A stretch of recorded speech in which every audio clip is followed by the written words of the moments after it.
The War Academy of Zentari Prime was buzzing with the usual pre-battle excitement, if you could call watching overprivileged alien cadets fumble around with plasma rifles exciting.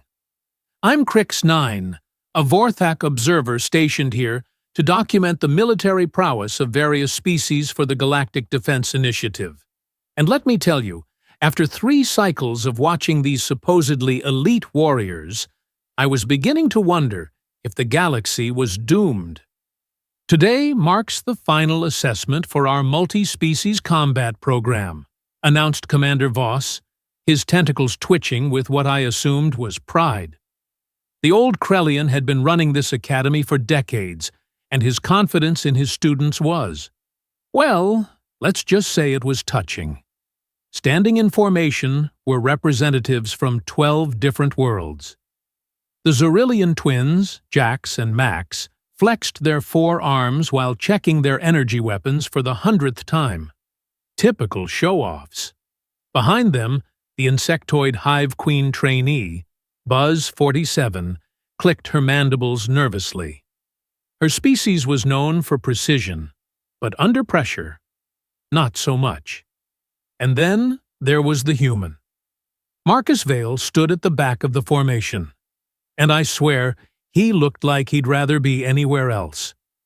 While every other cadet was armed with the latest in galactic warfare technology, pulse cannons, neural disruptors, gravity hammers, this human carried what appeared to be a stick with string.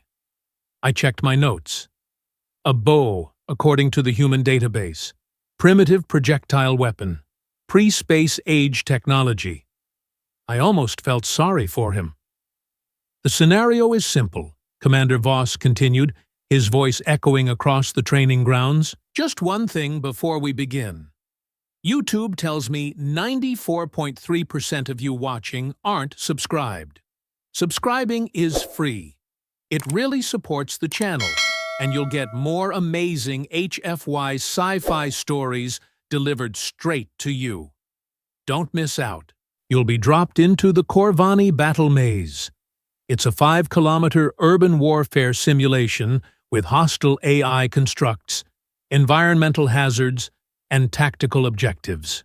Your mission: retrieve the data core from the central tower and extract to the designated zone. You have 2 standard hours. The other cadets nodded eagerly. Buzz 47's wings buzzed with anticipation. The draconian trainee, Flame Eater Korthak, literally breathed smoke from excitement.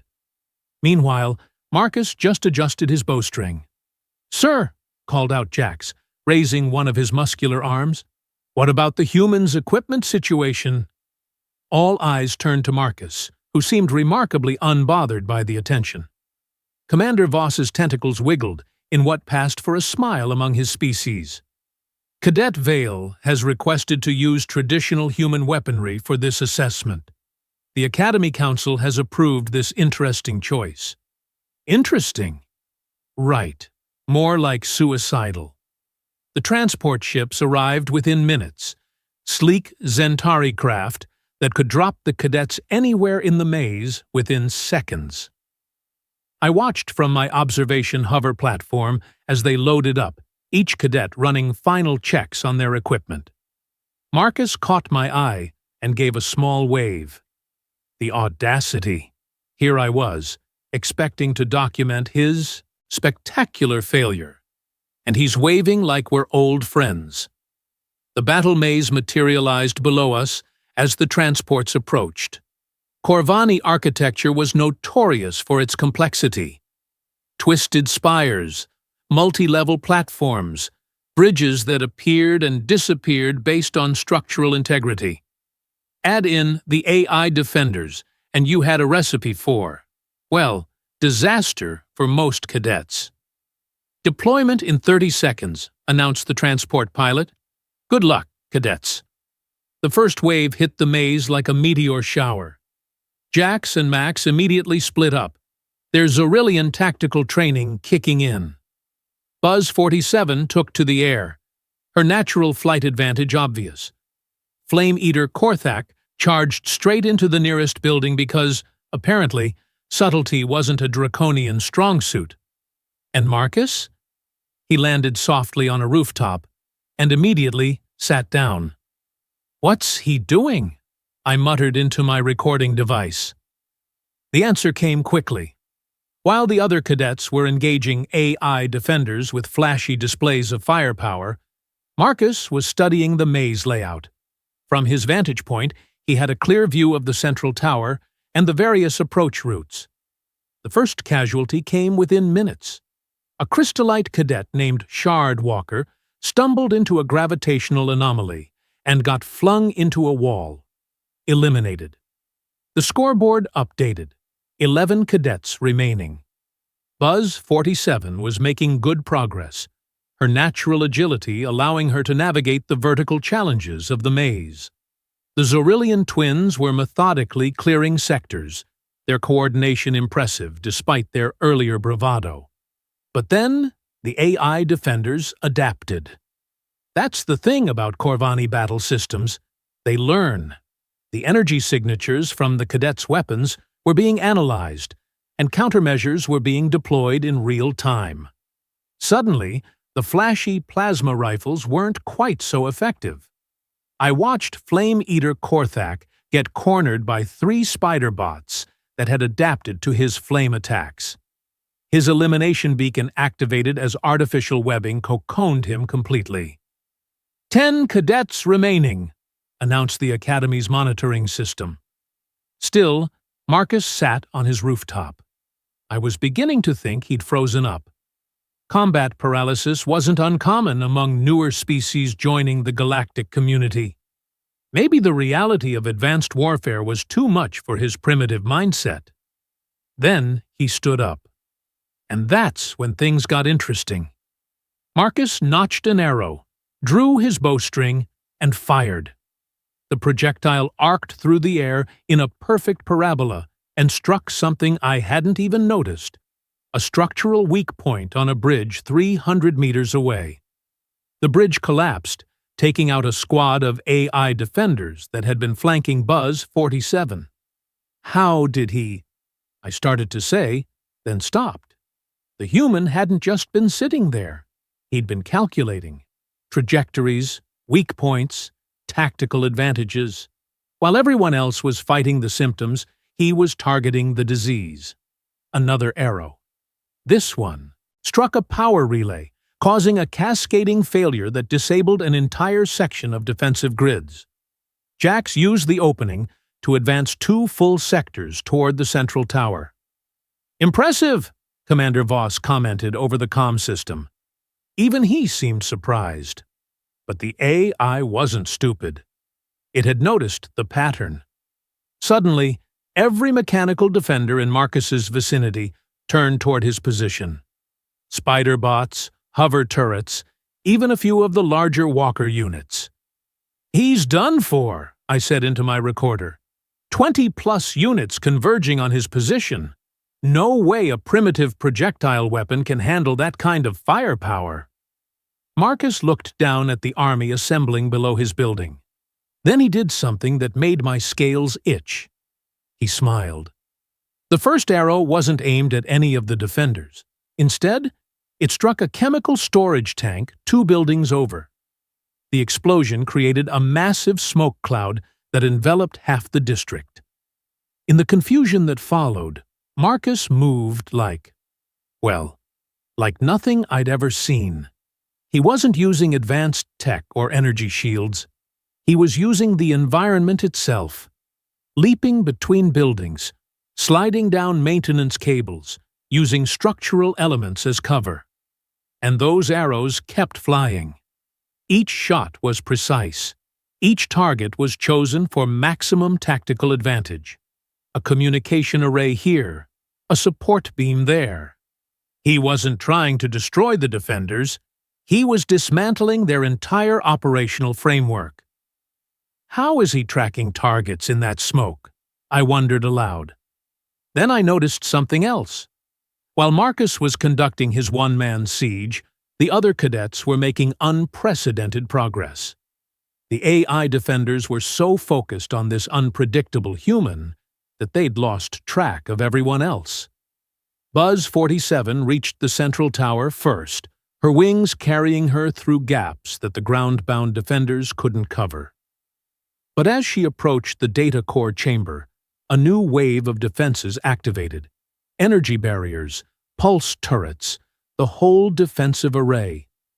She was pinned down, unable to advance or retreat safely. That's when Marcus appeared on the tower's observation deck. "How did he get there so fast?" I muttered. The answer came in the form of a cable arrow. He'd been using his projectile weapon to create his own zip-line system, moving between buildings faster than any of the mechanical transport systems. From the observation deck, Marcus had a perfect view of the data core chamber. One arrow sailed through the air, struck a specific point on the energy barrier generator, and the whole system flickered. Buzz 47 didn't waste the opportunity. She darted through the momentary gap and secured the data core. "Data core retrieved," announced the monitoring system. "Proceed to extraction zone." But that's when the real challenge began. The AI, recognizing that its primary objective had been compromised, activated emergency protocols. Every remaining defender in the maze converged on the extraction zone. It was going to be a running battle all the way to safety. The surviving cadets, now down to 8, formed a loose convoy. Jax took point with his heavy weapons, Max covered the rear, and Buzz 47, carrying the precious data core, stayed in the protected center. And Marcus? He took to the high ground again. What followed was 15 minutes of the most unconventional warfare I'd ever witnessed. While the other cadets engaged in direct combat with the AI defenders, Marcus provided overwatch with his primitive bow. But calling it primitive was starting to feel insulting. Every arrow served multiple purposes.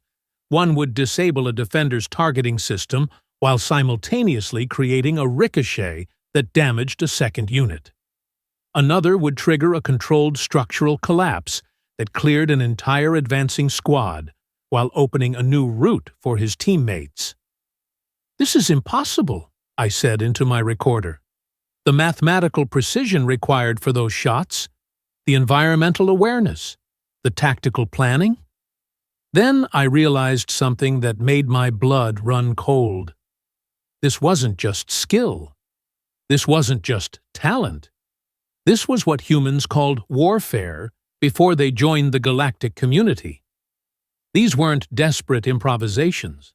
This was trained, practiced, perfected combat technique refined over millennia of fighting with limited resources against superior odds. The extraction zone was in sight when disaster struck. A massive walker unit, something the size of a building, emerged from underground storage. Its energy cannons could have leveled city blocks, and it was directly between the cadets and safety. The other cadets stopped. Their weapons, impressive as they were, couldn't dent that kind of armor. The walkers' shields could absorb anything in their arsenal. "Game over," I said. Marcus, standing on a nearby rooftop, looked at the massive war machine. Then he looked at his bow. Then, incredibly, he laughed. "What's so funny about imminent death?" I wondered. He drew an arrow, but instead of firing at the walker, he aimed at a seemingly random point on a nearby building. The arrow struck true, and suddenly a chain reaction began. Support beam failures, structural collapses, a domino effect of destruction that brought down 3 buildings in sequence. The debris field created a natural ramp leading directly over the walker's position. "He's insane," I muttered. Marcus sprinted up the debris ramp, launched himself into the air, and for a moment, I thought I was watching someone commit the most elaborate suicide in galactic history. Then he fired. The arrow wasn't aimed at the walker's armor or shields. Instead, it threaded through a ventilation port barely wider than the projectile itself, traveled through internal systems, and struck the walker's primary power coupling. The massive war machine simply stopped. The extraction zone was clear. The surviving cadets reached safety with 2 minutes to spare. As the simulation ended and the cadets were transported back to the academy, I found myself staring at my notes in disbelief. A human with a bow and arrows had just outperformed some of the galaxy's most advanced military technology. Commander Voss appeared on my platform, his tentacles twitching with what I now recognized as amazement rather than confidence. "Your assessment, Observer Crix 9?" he asked. I looked at the data, the tactical recordings, the performance metrics.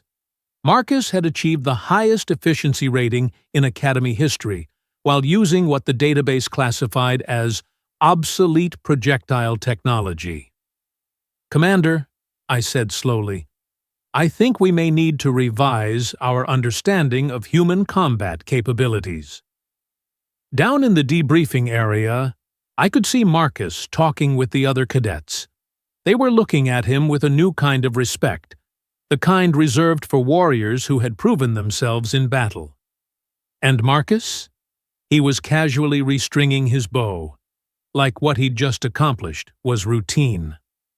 "Sir," I said to Commander Voss, "I'd like to request an extended observation period. I have a feeling today's performance was just the beginning." 3 weeks after the simulation that had turned the Academy upside down, I was still trying to wrap my head around what I'd witnessed. Marcus Vale had become something of a legend among the cadets, though he seemed completely oblivious to his newfound fame.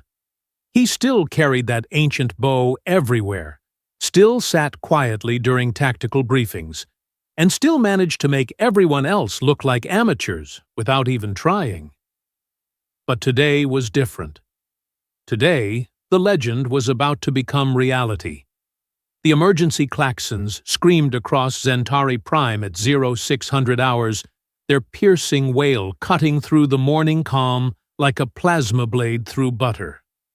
I was in my observation chamber, reviewing footage of Marcus's training sessions, when Commander Voss burst through the door, his tentacles writhing with panic. "Crix 9, we have a situation," he announced, his voice tight with barely controlled fear. "The Corvani Syndicate has launched a full-scale assault on the Nexus Station." My scales went cold. Nexus Station wasn't just another military outpost. It was the primary communication hub for the entire Outer Rim, processing diplomatic channels, trade negotiations, and military coordination for 47 different worlds. If it fell, half the galaxy would go dark. "How bad is it?" I asked, though I suspected I already knew the answer. 12 dreadnoughts, 50 destroyer-class vessels, and enough fighters to blot out 3 suns, Voss replied grimly. "They've disabled our primary defense grid and established orbital superiority. Ground forces are already landing on the station's outer platforms." I checked the tactical displays, and my heart sank. The attacking fleet was massive, coordinated, and ruthlessly efficient. Our nearest battle group was 8 hours away, and by then, Nexus Station would be nothing but debris. "What's our response capability?" I asked. Voss's tentacles drooped. "We have the training squadron from the Academy. 37 cadets in light fighters and a single command cruiser. Against that armada. In other words, we had nothing. Sending those kids against a full syndicate battle fleet would be like throwing pebbles at a meteor storm." "However," Voss continued, a strange gleam in his compound eyes, "the cadets have volunteered. All of them. Including your human." My recording device started automatically as I processed this information. 37 barely graduated military academy students were about to face one of the most notorious pirate organizations in the galaxy. It should have been a massacre. Should have been. The launch bay was buzzing with frantic activity as I arrived. Technicians were running final checks on the light fighters while cadets suited up in their flight gear. The atmosphere was tense but determined. These kids knew they were probably flying to their deaths, but they were going anyway. Marcus stood apart from the group as usual. Instead of the standard flight suit, he wore a modified version that had been adapted to accommodate his bow. Yes, apparently he was planning to take his primitive weapon into space combat. Because why break with tradition now? "Vale!" I called out, activating my external speakers. "A word?" He jogged over to my observation platform, that infuriating calm expression still plastered on his face. "Quite a day for a training flight, huh?" he said with a grin. Training flight. The kid was about to face a battle fleet that could atomize planets, and he was making jokes. "You do realize what you're up against out there?" I asked. "This isn't a simulation, Marcus. Those syndicate pilots have been killing for longer than you've been alive." He nodded thoughtfully. "Yeah, I figured. But here's the thing, Crix. In the simulation, I was playing by their rules, using their environment, their technology, their expectations." He patted his bow affectionately. "Today, I get to change the game entirely." Before I could ask what he meant, the launch order came through. Fighters began streaming out of the bay in perfect formation, their engines glowing like angry stars against the black of space. I transferred to the command cruiser's observation deck, where I had a direct view of the tactical displays. The Academy squadron appeared as a cluster of green dots on the screen, pitifully small against the red mass of the Syndicate fleet. "Contact in 30 minutes, announced Flight Control. "All units maintain formation and await orders." That's when Marcus broke ranks. His fighter peeled away from the formation, accelerating toward the enemy fleet at maximum burn. The other cadets immediately began calling out on the comm channels. "Vale! Return to formation!" "Marcus, what are you doing? Has he lost his mind?" I was wondering the same thing. One light fighter against 62 capital ships was beyond suicidal. It was impossible. "All units, ignore Vale and maintain current approach vector," ordered Squadron Leader Torres, a Zentari cadet with impressive tactical scores. He's on his own. But Marcus wasn't heading for the main fleet. Instead, he was angling toward something I hadn't noticed before. A small communications relay satellite positioned between the Academy forces and Nexus Station. "What's he targeting?" I muttered. The answer came when his fighter suddenly went dark. No engine signature, no life support readings, no communications. On the tactical display, his green dot simply vanished. "We've lost contact with Cadet Vale," reported Flight Control. "Presumed destroyed." But I kept watching the empty space where his fighter had disappeared. Call it intuition, call it professional curiosity. But something told me Marcus wasn't dead. He was planning something. The main engagement began 15 minutes later. The Academy squadron, now down to 36 fighters, opened with a coordinated missile barrage that managed to damage 2 of the smaller Syndicate vessels. Not bad for kids, but nowhere near enough to change the outcome. The Syndicate response was swift and brutal. Fighter squadrons poured out of their capital ships like angry wasps, their superior numbers and experience quickly telling. Within minutes, the Academy forces were scattered and fighting for their lives. I watched the tactical display with growing horror as green dots began winking out. Cadet Vex Prime, eliminated. Cadet Storm Rider, gone. The Zorillian twins, Jax and Max, managed to take down 3 enemy fighters before they were overwhelmed. "Academy forces are taking heavy casualties," reported the tactical officer. "Recommend immediate withdrawal." "Negative," Commander Voss replied grimly. "If we retreat now, Nexus Station falls. Continue the attack. That's when the impossible happened. The Syndicate's flagship, a massive dreadnought called Starbreaker, suddenly lurched to one side as its primary sensor array exploded in a shower of sparks and debris. Then its secondary communication dish went dark. Then its point defense grid started firing randomly at empty space. "What's happening to their command ship?" I asked. The answer came in the form of a small object moving across the dreadnought's hull. It was too small for the tactical sensors to identify properly, but I knew what it was. Marcus's fighter, running silent and cold, using the massive ship's own bulk to mask his approach. But what was he shooting at? His bow was a projectile weapon. It couldn't penetrate starship armor, couldn't damage hardened military systems. Then I saw the first secondary explosion, and I understood. Marcus wasn't trying to destroy the ship.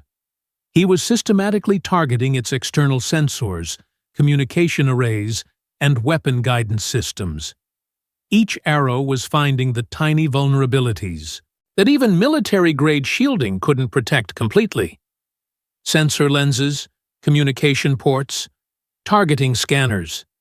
And because his weapon didn't use energy signatures or electronic targeting, the ship's defensive systems couldn't track him. "Impossible," breathed the tactical officer. "He's blinding their entire command structure." The Starbreaker began firing wildly, its weapons systems trying to target an enemy they couldn't detect. Plasma beams swept across empty space, while missile batteries launched volleys at phantom contacts. But Marcus wasn't finished. His next target was the Dreadnought's fighter bay. Instead of trying to damage the massive launch doors, he fired a spread of arrows at the bay's atmospheric barriers, the magnetic fields that kept air inside the launch area during combat operations. The result was catastrophic.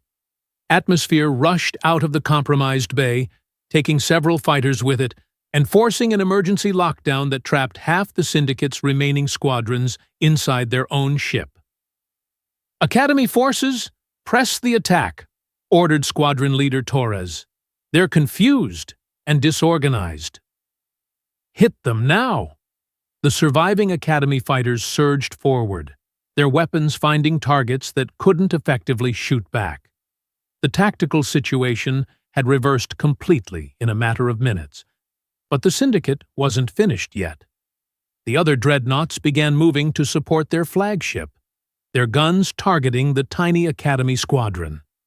The Cadets were skilled, but they couldn't fight 11 capital ships simultaneously. That's when Marcus appeared again. His fighter emerged from behind the Starbreaker and accelerated toward the second dreadnought, the Void Hammer. But this time, he wasn't heading for the ship's superstructure. He was aiming for its main gun. "He can't be serious," I said. "That cannon could vaporize his entire fighter." The Void Hammer's primary weapon was a spinal mount plasma lance capable of cracking moons. It was charging to fire, energy readings building to catastrophic levels. Marcus's fighter dove straight down the barrel. For a moment I thought I was watching a suicide run. Then his fighter emerged from the other end of the massive weapon, and the entire cannon assembly exploded from the inside out. "How did he?" I started to say, then stopped. The answer was obvious, once you thought about it. He'd fired an arrow into the weapon's charging chamber, creating a feedback loop that turned the gun's own energy against itself. The Void Hammer, suddenly missing its primary weapon and half its forward superstructure, began listing to port as emergency systems tried to compensate for the damage. "This is Nexus Station Control," crackled a voice over the communication channels. "Academy forces, our defense grid is back online. Repeat, defense grid is operational." I looked at the tactical display and realized what had happened. The communication relay that Marcus had approached at the beginning of the battle. He'd somehow restored the connection between Nexus Station and its orbital defense platforms. Suddenly, The space around the Syndicate fleet lit up with defensive fire. Automated gun platforms that had been dark for hours sprang back to life, their targeting systems locked onto the invading ships. "All Syndicate vessels, this is Admiral Rex 9 of the 4th Fleet," announced a new voice on the communication channels. "You are ordered to surrender immediately or face destruction." The backup battle group had arrived, their ships dropping out of hyperspace in perfect formation. The Syndicate forces, already battered and confused, found themselves surrounded and outgunned. The battle was over in minutes.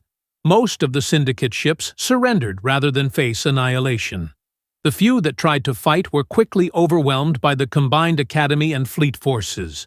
As the prisoners were being processed and the damaged ships secured, I found myself once again staring at performance data that shouldn't have been possible. Marcus Vale, using a bow and arrows, had single-handedly turned the tide of a space battle against impossible odds. "Observer Crix 9, Commander Voss's voice interrupted my thoughts. "Report to the main briefing room. Admiral Rex 9 wants to debrief the cadets personally." The briefing room was packed with Academy staff, fleet officers, and the surviving cadets. Marcus sat in the back, naturally, looking like he'd rather be anywhere else, while various officials praised the squadron's courage and tactical innovation. "Cadet Vale," Admiral Rex 9 called out, his gravelly voice cutting through the chatter. "Front and center." Marcus reluctantly made his way to the front of the room, his bow still slung across his back. The Admiral, a grizzled Krellian veteran with more battle scars than most ships, looked him up and down with obvious curiosity. "Son, I've been fighting wars for 40 years, the Admiral said slowly. "I've seen plasma cannons that could melt asteroids, quantum torpedoes that could phase through shields, and neural disruptors that could fry a brain from 3 systems away. But I have never, in my entire career, seen anyone use a bow and arrow to disable a Dreadnought." Marcus shrugged. "Well, sir, it's really more about understanding the target than the weapon. Those ships are designed to stop energy weapons and explosive devices. Nobody bothers to armor against pointy sticks." The room erupted in laughter, but I could see the Admiral's expression growing more thoughtful. "Cadet," he continued, "how would you feel about a transfer to Fleet Intelligence? We have a new division forming. Unconventional Warfare Specialists." Marcus considered this for a moment. "Will I still get to use my bow?" "Son," the Admiral replied with a grin, "after today, you can use whatever weapon you want." As the briefing continued, I found myself updating my files on human combat capabilities. What I'd witnessed wasn't just individual skill or luck. It was a fundamental difference in how humans approached warfare. While other species developed more powerful weapons, humans developed more creative tactics. While others built better armor, humans found new ways around defenses. They didn't just adapt to the battlefield, they redefined it entirely. The galaxy had just discovered that humanity's greatest weapon wasn't their technology. It was their imagination. And frankly, that scared me more than any Dreadnought ever could. 3 months later, I submitted my final report to the Galactic Defense Initiative. The document was classified at the highest levels, but its conclusions were simple.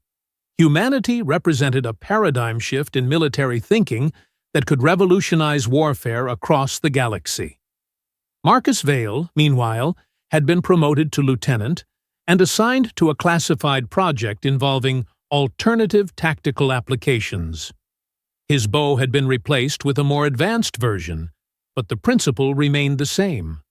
Somewhere in the Outer Rim, there was probably a Syndicate commander wondering how his impregnable battle fleet had been defeated by a kid with a stick and string. I could have told him, but honestly, he wouldn't have believed it anyway.